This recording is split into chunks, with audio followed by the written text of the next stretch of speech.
একটু ঘুরিয়ে দিয়েছি। তাহলে আজকে আপনাদেরকে যে কথাটা আমি বারংবার বলছি, এখনও বলছি, প্রত্যেকটা জায়গায় আমি কোনো দল মত নির্বিশেষে, অনেকে জানে, অনেকে কথা বলছে যে আমি রাজনৈতিক কথা বলি অমুক তমুক, আমি কোনো রাজনীতি কথা বলি না। কারণ আমার বাপও দাঁড়ায়নি, ও শেখ হাসিনাও আমার মা না, খালেদা জিও আমার মাসি না, আর ওই জামাতি ইসলামের আমার বাবা না। আপনারা এখন দেখছেন সনাতন মিডিয়া। শ্রী গুরুবে নমঃ। বঞ্ছা কল্পতরুভ্যর্ষ কৃপা সিন্ধুভ্য চ পতিতানাং পাবনেভ্যো সর্ববৈষ্ণবেভ্যো নমো নমঃ। আজকে আমি বন্দনাটাও কমিয়ে দেব, কারণ আজকে আমি একটা জিনিস বুঝতে পেরেছি। ইতিপূর্বে বাবা যে মধুময় আলোচনা এই সচল ভাগবতের বদন হইতে অচল ভাগবতের কথামৃত হৃদয়ে ধারণ করি আপনাদের মধুর ভাগবতের কর্ণকুহুরে পৌঁছিয়ে দিয়েছেন, এ যোগ্যতা আমার মধ্যে নেই। তথাপি বাবার কাছ থেকে যে কথাটা আস্বাদন করেছি, যে পিতৃ শ্রদ্ধা পিতার কাছে নয় পুত্রের কাছে, আর ভগবানের ভালোবাসা, ভগবানের প্রতি সেই ভক্তি, এটা ভগবানের কাছে নয় ভক্তের কাছে।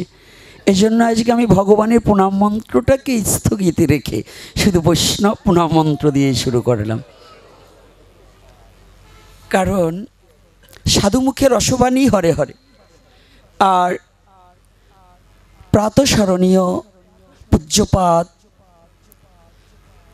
শ্রীধাম বৃন্দাবনের রাধাকুণ্ডের ভূতপ্রবোধ সেই গদিয়ান মহন্তজি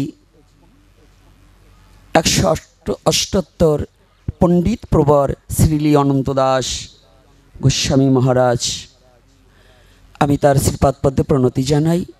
তেনার লেখনী একটা গ্রন্থ আছে সাধুমুখে হরিকথা। আজকে বাবা যে আলোকে আমার এখন হারিয়ে গেছি, কারণ সর্বপ্রথম যিনি আমাদের মধ্যে হরিকথা প্রচার করেছেন আমাদের গৌর হরিদাস শুভঙ্কর, অতীব মধুময়, যেমন প্রেম বদনখানা দেখলেই যেন ভক্তির উদয় হয়।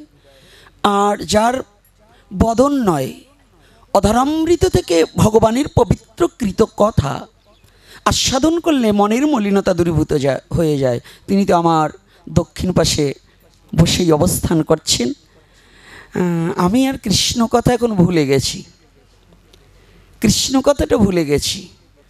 তথাপিও আপনাদের মধ্যে আজকে আসার কথা ছিল না, আমাকে বারংবার বলার পরে বলেছি যদি প্রভু কৃপা করে তাহলে যে আস্বাদন করব, কারণ ব্যক্ত করব না। তথাপিও মহাপ্রভু আপনাদের চরণপ্রান্তে টেনে এনেছে। আজকে হরিকথা শ্রবণ করেছেন, আজকে যাকে স্মরণ, এটা কিন্তু কোনো মৃত্যু দিবসই নয়। মানুষ কখনো মরে না। যদি বলে মানুষ মরে যায়, তাহলে মৃত্যু ভাষাটা আসলেন কেন?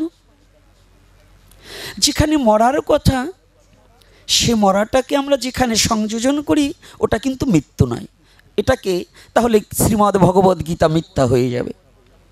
গীতায় বলেছে পরমাত্মাটা হচ্ছে মানুষের যেমন পোশাকটাকে পরিবর্তন করে, পরমাত্মা তদ্রূপ দেহটাকেও পরিবর্তন করে। তাহলে আমার শ্রীমদ্ ভগবদ গীতার অনুপাতে, গীতার আলোকে সনাতনী কখনো মৃত্যুবরণ করে না।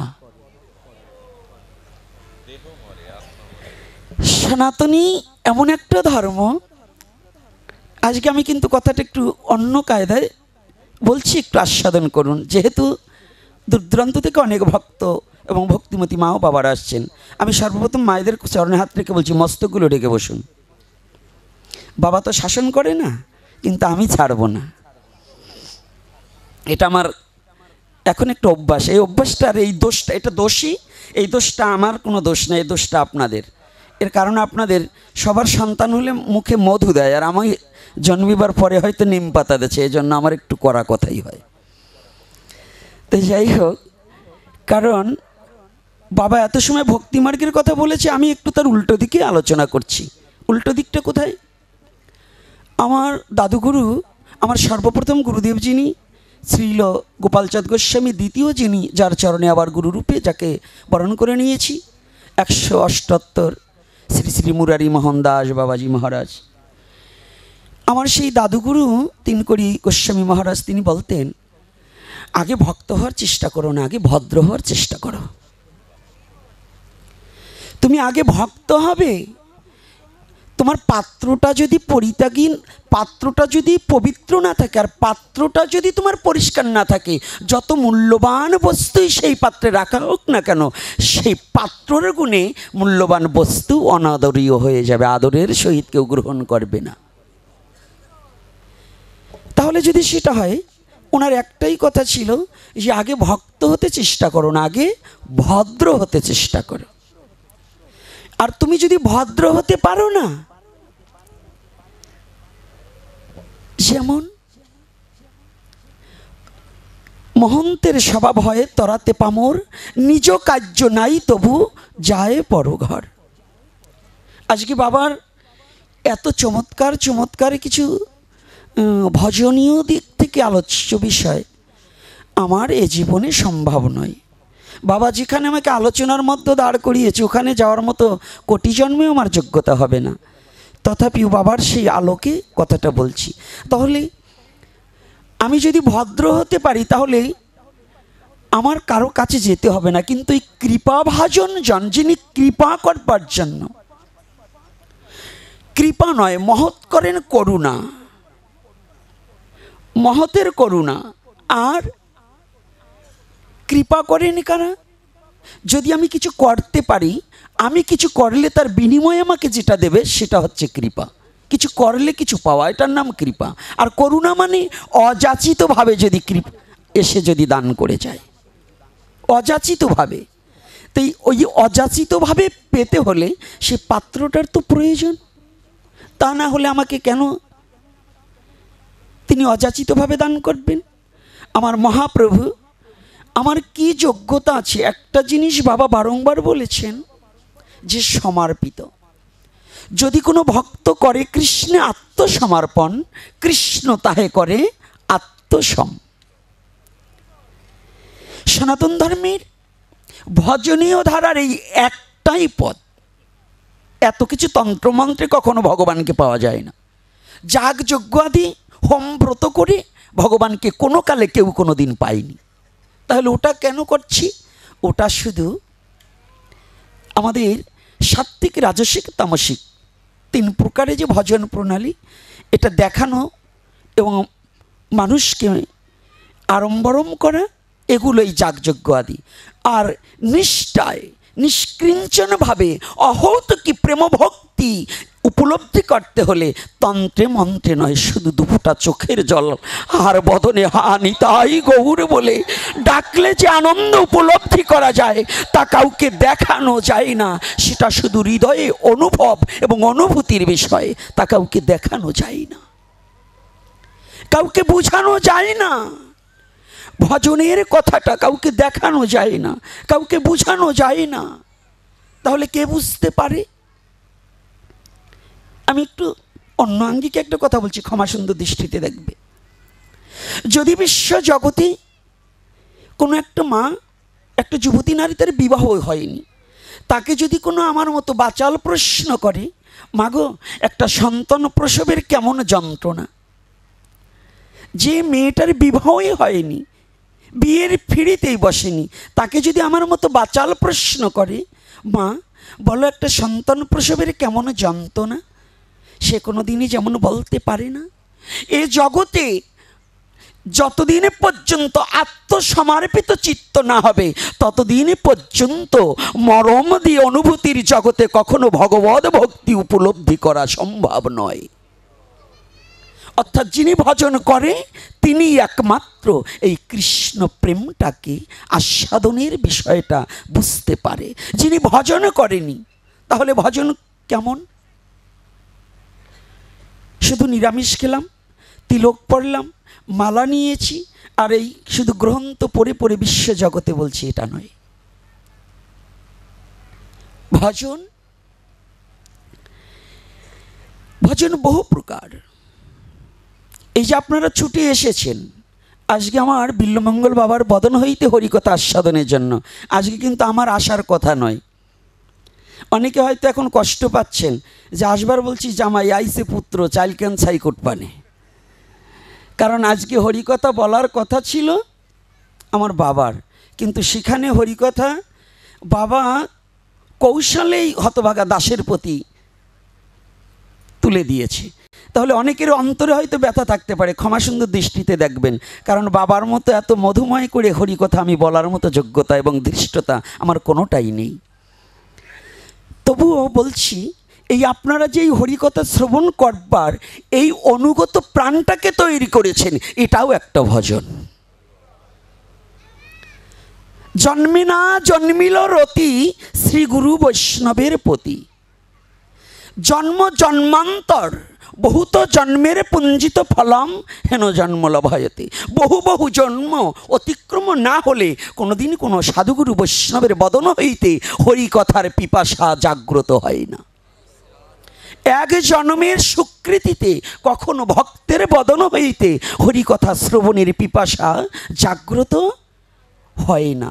তাহলে বহুত জন্মের পুঞ্জিত ফলম হেন জন্ম লভয়তে, বহু বহু জন্ম অতিক্রম করে এই জন্মটায় হয়তো ভগবৎ ভক্তের বদন হইতে ভগবানের কথা শ্রবণ করার মতো পিপাসা এবং লালসা জাগ্রত হয়েছে। লোভ আমাদের কয়টা রিপু বাবা? আরে বলুন না কেন, আপনারা তো আমাদের চেয়ে ভালো জানেন। 6টা রিপু কি কি? প্রথম বলছি কাম, ক্রোধ, লোভ, মোহ, মাদ, মাৎসর্য। আচ্ছা, এই 6টা রিপুকে আমাদের সমস্ত সাধুরা কিন্তু গুরুদেবরা বলছে এই 6টাকেই পরিত্যাগ করার কথা, নাকি? এই 6টা থাকলে কি ভজন হবে? হবে না। একটা নূতন সংবাদ আজকের এই কলিযুগের জন্য, একটু নূতন সংবাদ, এর একটাকেও ত্যাগ করা যাবে না। এই কলির যুগের জন্য একটাকেও ত্যাগ করতে পারবেন না। তাহলে কি? একটাকেও ত্যাগ করা যাবে না, প্রত্যেকটাকে রাখতে হবে, কিন্তু এর একটু তাৎপর্য বিষয়ক কথা আছে। যেমন একটা ছুরি ডাকাতের হাতে থাকলে একজনের প্রাণ নিয়ে নেবে, যদি কোনো ডাক্তারের হাতে থাকে তাহলে একজনের প্রাণ রক্ষা করবে। রাধে রাধে। তো কাম হচ্ছে এমন একটা জিনিস, এই কাম যদি মানুষের হৃদয়ে না থাকে সে মানুষ কখনো হাঁটতে চলতে পারে না। তাহলে কামও কিন্তু ভগবান স্বীকার করেছে, কামরূপেও আমি। তাহলে কি কামটাকে অনাচারীভাবে ব্যবহার না করে সঠিক জায়গায় যদি প্রয়োগ করে তাহলে কাম কিন্তু খারাপ নয়। তাহলে লোভ, ক্রোধ, ক্রোধের প্রয়োজন নেই। আমাদের সনাতন ধর্মে তো একটা মন্ত্র যা পেয়েছি না, সাধু মারার ভালো একটা কায়দা পেয়েছি। ত্রিনাদপি শুনেছেন তরুরে বহিষ্ণ অমানেন মানদেন কীর্তনিয়া সদাহরি। সনাতন ধর্মের এই একখানা শ্লোক দিয়ে না সনাতন ধর্মকে শেষ করার একটা কায়দা করে দিয়েছি। আরও যে শ্লোক আছে সে জায়গা কিন্তু আমরা যাচ্ছি না। শুধু মহাপ্রভু ত্রিনাদপি শুনেছেন, তৃণের মতো নিচে হও, তরুরে বহিষ্ণ, তরুর মতো সহ্য ক্ষমতা করো, অমানেন মানদেন, যে তোমাকে মারবে তথাপি তার কাছ থেকে করজোড় করে চলে আসো। যুব সমাজ একটু ভালো করে আমার কথাটা শুনবে। আজকে আমি কিন্তু একটু এই 6টা রিপু একটু ব্যতিক্রম করে আলোচনা করছি, বাবা যেন আমার প্রতি কষ্ট নেয় না। কি আলোচনা একটু করবো না করবো না? ক্ষুধা লাগছে নাকি? হ্যাঁ, আলোচনা আর একটু করবো। আরে আমি 2টোর সময় আসছি, তখনও দেখি ভক্ত আসে, ক্ষুদে লাগলেও তো আজকে বাইসে বেছে যারা পরে এসে তাকে পরে খেতে দেব। কথাটা বোঝেননি? কারণ পিপাসিত চিত্তে খুঁজতে হয় খাবার। খাবার এক জায়গায় আছে, কিন্তু যার পিপাসাটা তার তো খুঁজে নিতে হবে। তা আপনারা ভক্ত, কখন বাবা আসবে তার আগে তো আপনাদের এসে পিপাসিত চিত্ত নিয়ে বসে থাকতে হবে। মাছ আসছে তারপরে ভেসাল পাততে হবে এটা না তো, ভেসাল আগে পেতে রাখতে হবে। মাছ যখন আসবে তখনই ভেসালে ঢুকে যাবে। হ্যাঁ, তাহলে আমরা ভক্ত হয়েছি মা যখন আসবে তখন, পাঠক কখন আসবে তখন আসব। কিন্তু না, নিয়মটা হচ্ছে পাঠক আসার আগে আমার ভক্তির আসনটা পেতে দিয়ে বসে থাকতে হবে। কেননা এই পাঠের সর্বপ্রথম শ্রীল সুখদেব গোস্বামী আগে আসেনি, আগে এসেছিলেন মহারাজ পরীক্ষিত। মহারাজ পরীক্ষিত বসেছিলেন কোন দিকে দিয়ে আসবেন, কে আমার মনের এই জীবনে জিজ্ঞাসাটার উত্তরটা দিতে পারেন, আমি কার কাছে জীবনে জিজ্ঞাসাটা করব। তাহলে আজকে যদি মনে করেন রামপদর বাড়ি, এটা নয়, এটা হরিদ্বার ব্রহ্মকুণ্ড সরস্বতী নদীর পার। এখানে আপনার আসতে হলে একটা আশা নিয়ে আসতে হবে, পাঠক কখন আসবে এটা বিবেচনা নয়, বিবেচনাটা থাকতে হবে আমি গিয়ে আসন পেতে বসে থাকবো, যেন আমার এই আসনে আমার সুখদেব গোস্বামী নিজেই যেন এসে হরিকথা আমার কর্ণকুহুরে প্রবেশ করিয়ে দেন। কিন্তু আমাদের মধ্যে এটা একটু খুব কম। তাহলে আজকে যেখানে যাচ্ছি একটু ভালো করে কথাটা একটু আস্বাদন করি। আমি আস্বাদন করাতে পারবো না, আমি আস্বাদন করব। কারণ আমার কি যোগ্যতা আছে যে আপনাদের কর্ণকুহুরে হরিকথা ঢুকিয়ে দিব। তবে আমার যে কথাটা মহাপ্রভু কৃপা করে এই পাপিষ্ট মুখ দিয়ে বলাচ্ছেন, এটা একটু করুণা করে একটু আস্বাদন করুন। এই আস্বাদনটা হচ্ছে, কে বলছে রিপু 6 জন, ইরাই কৃষ্ণ ভজনের মূল মহাজন। কে বলছে রিপু 6 জন? যদি আমার রিপুই না থাকতো তাহলে আমি কোনোদিন কৃষ্ণ ভজন করতেম না। রিপু আছে বিধায়ী তো ওরা আমার বন্ধু বটে, কিন্তু ভুলে গিয়েছে সনাতনী জীব। লালাবাবু জগৎ শেঠের কথাটা, লালাবাবু তো বৃন্দাবনে যেতেই পারত, কিন্তু গুরুদেব কি করেছিল? কাকে নিয়ে যেতে বলেছিল? ভিক্ষার জন্য পাঠাইয়েছেন জগৎ শেঠের বাড়ি। বলেছে তুমি একা নয়। যেদিন রামানন্দ স্বামীজি বলেছিলেন, জগৎ শেঠ এবং লালাবাবু যখন দণ্ডায়মান হয়েছিলেন সেদিন বলেছিল, কিরে লালা একে?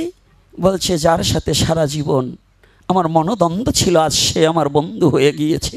বলছে তোমার এই বন্ধুটাকে তৈরি করার জন্যই আমি তোমাকে ওর বাড়ি পাঠিয়েছিলাম। আজ তুমি একা নয়, তোমরা 2 বন্ধুই শ্রী ভজনের জন্য শ্রীধাম বৃন্দাবনে গমন করো। তো তদ্রূপ আমার রিপুকে যদি আমি সারা জীবন রিপুই ভাবি, তাহলে আমার দ্বারা ভজন হবে না। রিপুটাকে যেদিন আমি বন্ধু তৈরি করতে পারবো, তাহলে এই রিপুর দ্বারাও আমার গোবিন্দ সেবা হবে। তখন আমি একা নয়, 7 জন মিলেই গোবিন্দ সেবা করতে পারবো।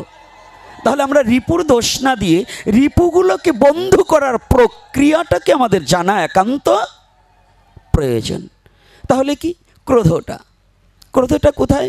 মহাপ্রভুর ক্রোধ ছিল না? ছিল কি না? চাঁদকাজিকে যেদিন উদ্ধার করেছিল, খোল ভেঙে দিয়েছিল, সেদিন মহাপ্রভু মশাল মিছিল করেছিল কি না? আজকেই জীবন্ত ভাগবতের কাছ থেকে শ্রবণ করুন, শুধু সায় দেবে, করেছিল কি না? তা আপনারা তো সনাতনী, আপনাদের এমন কোনো ক্রোধ আছে তো যে নিজের স্বধর্মটাকে রক্ষা করতে হলে যদি ওরকম খোল ভাঙা অসুরের দল আসে, সেটার প্রতিহত করার জন্য দাঁড়াতে পারবেন তো? রাধে রাধে, পারবেন তো? তাই পিছনে হাত নেই নাকি? তো ভগবান হাত দেয়নি না হাতে শক্তি নেই? তো ভগবান যদি হাত দিয়ে থাকে, শক্তিও দিয়েছে, তাহলে হাতটা তোলে না কেন? হ্যাঁ, তাহলে কথাটা কোথায় বলছি? তাহলে মহাপ্রভুর ক্রোধ ছিল কোথায়? সনাতনীর অর্জুনকে শিক্ষা দিয়েছিলেন ভগবান, যুদ্ধ করো। কেমন ভগবান? মানুষে বলে ভগবান হিংসা করবে কেন? আর এখানে অর্জুন বলছে ভগবান আমি যুদ্ধ করব না, ধনুর্বাণ ফেলে দিলেন। আর অর্জুনকে পরামর্শ দিচ্ছে ভগবান তুমি যুদ্ধ করো, বলেছে কি না? এখন কি ভগবান কি হিংসুটে ভগবান? হিংসুটে ভগবান কেন? তাহলে ভগবান যুদ্ধ করতে বললেন কেন? এর একটা কারণ আছে। ক্যান্সার বহুবিধ। যদি মনে করেন আপনার হাতের তালুতে ক্যান্সার হয়েছে, কিংবা একটা মায়ের স্তনে ক্যান্সার হয়েছে, এখন এই ক্যান্সারের জীবাণুটা যদি সারা গায়ে ছড়িয়ে পড়ে, লোকটা মারা যাবে। ডাক্তারের কাছে যাওয়ার পরে ডাক্তার পরামর্শ দিলেন যদি ওই স্তনটা কেটে ফেলা হয় কিংবা এই হাতের কবজিটা কেটে ফেলা হয়, তাহলে এই ব্যক্তিটা বেঁচে যাবে। এখন কোনটা করণীয়? এই কথা বলতে হবে, কোনটা করণীয়? আমার বেঁচে থাকা প্রয়োজন না মরে যাওয়া প্রয়োজন? যদি আমার বেঁচে থাকার জন্য একটা হাত নাও থাকে, তাহলে আমার হাতটা পরিত্যাগ হয়ে যাক, তবু তুমি বেঁচে থাকতে পারছি। একটা স্তন না থাকলে আমার সৌন্দর্য নষ্ট হবে না, তবে আমি বেঁচে থাকতে পারবো, আমার গোবিন্দের নাম করতে পারবো। অর্জুনকে সেই শিক্ষা দিলেন, তোমার ওই ক্যান্সার রূপ অধর্মকে বিনাশ করে দিয়ে তুমি ধর্ম প্রতিষ্ঠার জন্য যুদ্ধ করো, তাতে তোমার কোনো পাপ হবে না। তাহলে ক্রোধ আছে, ক্রোধ করা কোনো দোষ নেই, কিন্তু ক্রোধটা হতে হবে অধর্মের প্রতি, অন্যায়ের প্রতি। রাধে রাধে, কথাগুলো কি বোঝা যাচ্ছে না কষ্ট হচ্ছে? মায়েরা কি ক্ষুধা লেগেছে নাকি? হ্যাঁ, ক্ষুধা লাগেনি? আচ্ছা আচ্ছা, জয় শ্রী রাধে রাধে। মাঝে মাঝে একটু শুনে নিতে হয়, নাহলে আমাদের আবার ওই গাড়ি চলছে তো ট্রেন, ওই সব জায়গাতেই তো ব্রেক করা যাবে না, এই জন্য মাঝে মাঝে একটু শুনে নিলাম যে আপনাদের ক্ষুধা লাগলে বন্ধ করে দেব। তো এইবার দেখুন, তা লোভ, লোভ যদি না থাকে, আপনারা আসছেন কেন? এখানে প্রত্যেকটা ব্যক্তি লোভী। কি লোভী কি না বলুন? একজন ব্যক্তি বলুন যে আজকে লোভ নেই, একজন ব্যক্তি হাত তুলে বলুন যে লোভ নেই। অর্থাৎ এই লোভের একটু গতাগতি আসে। আপনারা অনেক রাস্তা দিয়ে হেঁটে এসেছেন, এখন এই শীতের সিজনে অনেক সবজি হয়েছে, পরের বাগানের দিক লোভ করেননি, পরের আলু পটল বেগুনের দিক লোভ করেননি। লোভটা ছিল কোথায়? আজকে রামপদর বাড়ি গিয়ে আমার বিল্লমঙ্গল বাবা আসবে, শুভঙ্কর আসবে, তাদের বদন হইতে হরিকথা আস্বাদন করবে। এই যে লালসা, এই যে পিপাসাটা নিয়ে ছুটে এসেছেন, এই লোভটা নিয়ে যে ছুটে এসেছেন, এই লোভ যেন জন্ম জন্মান্তরে প্রতিটা ভক্তের হৃদয়ে সহস্র গুণ বৃদ্ধি পাক, বৃদ্ধি পাক। এই লোভ যেন কোনোদিন না কমে যায়, এই লোভ যেন প্রতিটা ভক্তের হৃদয়ে জাগ্রত হোক, প্রতিটা জীবের হৃদয়ে জাগ্রত হোক। কোন লালসা? যে লোভ লালসাটা যেন সাধু গুরু চরণ সেবার, গুরু চরণ সেবার, বৈষ্ণবের চরণ সেবার, ভগবানের সেবা পুজোর এই লালসা, এই লোভটা যেন প্রতিটা জীবের হৃদয়ে বেড়ে চলুক, যেন পরদ্রব্য সঞ্চয়িত আত্মসুখের জন্য, সঞ্চয় করার জন্য যেন লোভ এবং লালসা না জাগে। নাকি? রাধে রাধে।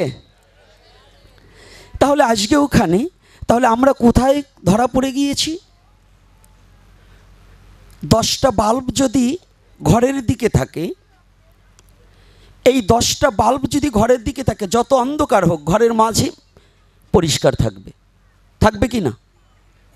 আর যদি ঘরের বাল্ব না লাগিয়ে ওই বাল্বের মুখগুলো যদি, ফোকাসগুলো যদি বাহির দিকে থাকে, যদি ঘরের মধ্যে না থাকে, তাহলে ঘর কি অন্ধকার থাকবে না আলো থাকবে?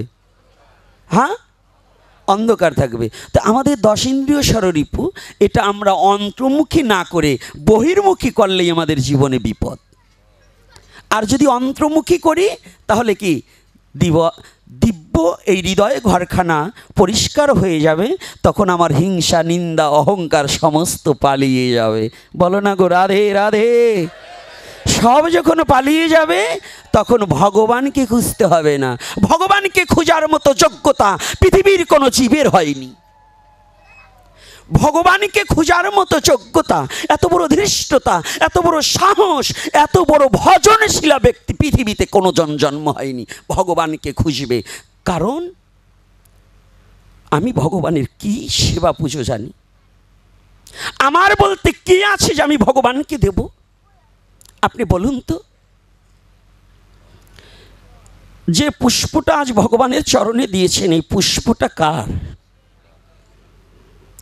বৃক্ষ যদি বলে আমার পুষ্প দিয়ে তুমি ভগবানকে পেতে চাও, তুমি তো লোভী, তুমি আমার প্রতি জোর করে চয়ন করে নিয়ে তুমি ভগবানকে দিয়েছো, ওটা তো আমার বস্তু।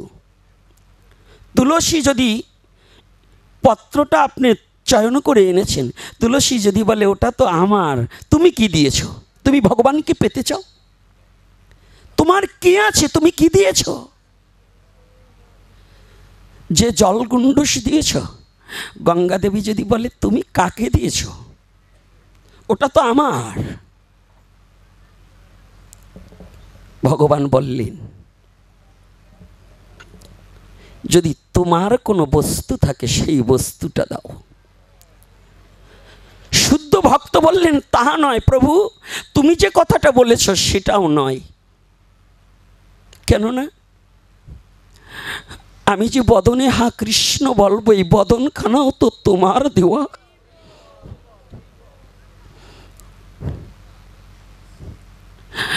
আমার একটা বস্তু আছে, সে বস্তুটার কথা একটু পরে বলছি। তুমি যে নয়ন ভরে আমরা সমস্ত জীব জানি ভগবান মন তুলসী আর নয়নের জলে সন্তুষ্ট থাকে, এই নয়ন দুটোও তো আমার গোবিন্দের দেওয়া। এই নয়ন দুটো কার? নয়ন দুটো আমার গোবিন্দের। তো হা কৃষ্ণ বলে যে কাঁদবো, এই নয়ন দুটো গোবিন্দের, জল তো নয়নের জলও আমার গোবিন্দের, আমার বলতে কি আছে? শুদ্ধ নিষ্কিঞ্চন ভক্ত বললেন, প্রভু আমি যে নয়নে কাঁদবো, আমি যে তোমার বদন দেখার আকাঙ্ক্ষা করব, তোমার চরণ দর্শনের আকাঙ্ক্ষা করব, এই যোগ্যতাও আমার নেই। সবই তো তোমার। তবে একটা কথা বলি প্রভু,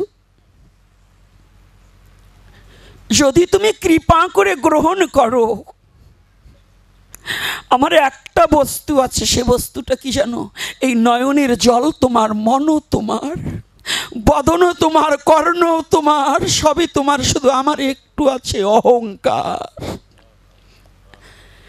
আমার একটা জিনিস, আমার শুধু অহংকার। কারণ আমি তোমাকে পাশরিয়ে, তোমার সমস্ত কিছু, মূল মালিককে ভুলে গিয়ে পরের দ্রব্য আমার করে আমি বলছি আমার গাড়ি, আমার বাড়ি, পুত্র আমার, কন্যা আমার, রাজ্য আমার, সাম্রাজ্য আমার, শাসকার পৃথিবী আমার, শুধু আমার আমার করে যাচ্ছি। ভাই আমার, বন্ধু আমার, তুমি একটু করুণা করে এই আমার অহংকারটুকু যে আমার আমার বলি, এই আমারটুকু তোমার চরণে যেদিনই তুমি টেনে নিবে, সেদিনই জীবনে আমার জীবন সার্থক হবে, তার আগে নয়।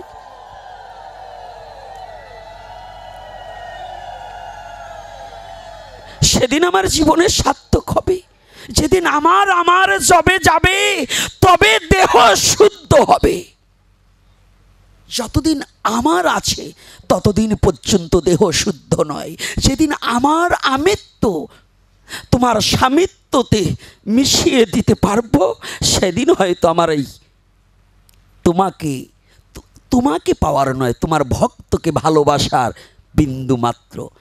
সর্বঘটে বিরাজমান সে, কোনো ঘট নয় খালি, কোনো ঘটে প্রস্ফুটিত, কোনো ঘটে কলি। সবার মধ্যে আছে, কিন্তু সেদিন হয়তো কিছু প্রস্ফুটিত হতে পারে। আজকে আমরা যে কথাটা বলছি, সনাতনী জাতি, আজকে যারা মায়েরা বাবারা এসেছেন, পৃথিবীতে যত ধর্মই আসুক, আমি অন্য কোনো ধর্মের কথা বলি না, আমি আমার স্বধর্মের কথা বলি। স্বধর্ম নিধানাং শ্রেয়, পরধর্ম ভয়াবহ। আমার স্বধর্মে এমন কিছু কমতি নেই। সনাতনে এমন পৃথিবীর মধ্যে এমন কোনো বস্তু কম দিয়ে ভগবান সনাতনে পাঠায়নি আমাকে, যে বস্তুর জন্য অন্য কোনো জায়গায় ধার আনতে যেতে হবে। আমি সেই ধর্মটায় জন্মগ্রহণ করেছি, যে ধর্ম সারা জীবন ধার দিয়েছে, কারো কাছে হাত পেতে, ভিক্ষার হাত বাড়িয়ে কোনো দিন হাত পেতে ধার আনেনি। আমি সেই ধর্মে জন্মগ্রহণ করেছি, সেই ধর্মটার নামই সনাতন ধর্ম। সেই ধর্মের নাম কি মনে আছে তো? যে ধর্মে কারো কাছে হাত পাততে না, পৃথিবীর কোনো ধর্মের গ্রন্থের রেফারেন্স টানতে হবে না, অন্য কোনো ধর্মের রেফারেন্স সনাতন ধর্মের গ্রন্থে কোথাও খুঁজে পাবেন না। আর যদি কোনো গ্রন্থে দেওয়া থাকে, বসবেন এই গ্রন্থ এই আমাদের মানব রচিত কোনো পণ্ডিতের, ওই যে মূর্খ পণ্ডিতদের কিছু কাজসাজি আছে, এটা কোনো ব্যাস কৃষ্ণ দ্বৈপায়ন বেদব্যাসের রচিত কোনো গ্রন্থ নয়, এবং আমার স্বরগোস্বামীর কোনো গ্রন্থ নয়, এটা জেনে রাখবেন। কারণ এখন তো বর্তমান আমাদের ওই যে মত পথের আর অবশেষ নেই, ওই ইচ্ছা মতো স্বেচ্ছা মতো নানামুনি নানা মতো কয়, ইচ্ছা মতো যার যার মতো করে বিভিন্ন রকম প্রকাশ করা হয়। কিন্তু আমি এমন একটা ধর্মে জন্মগ্রহণ করেছি, এই সনাতন, যে সনাতনে কারো কাছে ধার ভিক্ষার হাত বাড়াতে হয় না। হে যুব সমাজ, আমার মনুষ্যকুলে জন্মগ্রহণ করলে বহু জায়গায় যাওয়া যায়, কিন্তু বহু জন্মের সুকৃতি ভিন্ন সনাতন ধর্মে জন্মগ্রহণ করা যায় না। কথাটা কি কষ্ট হচ্ছে নাকি? হ্যাঁ, কষ্ট হচ্ছে। বহু জন্মের সুকৃতি না থাকলে সনাতন ধর্মে জন্মগ্রহণ করা যায় না। তাহলে এই সনাতনে জন্মগ্রহণ করে ওই যে শ্লোকখানা শিখেছেন, এই শ্লোকখানা সব জায়গায় প্রয়োগ করা যাবে না। কারণ আমাদের কবি দুজন, একজন জাতীয় কবি, একজন বিশ্বকবি, আরও অন্য কবি আছে, হ্যাঁ, কিন্তু জাতীয় কবি হচ্ছে কাজী নজরুল ইসলাম আর বিশ্বকবি হচ্ছে রবীন্দ্রনাথ ঠাকুর। দুজনের দুটো উক্তি আছে, মানতে হলে দুটোই মানবেন। কোনটা?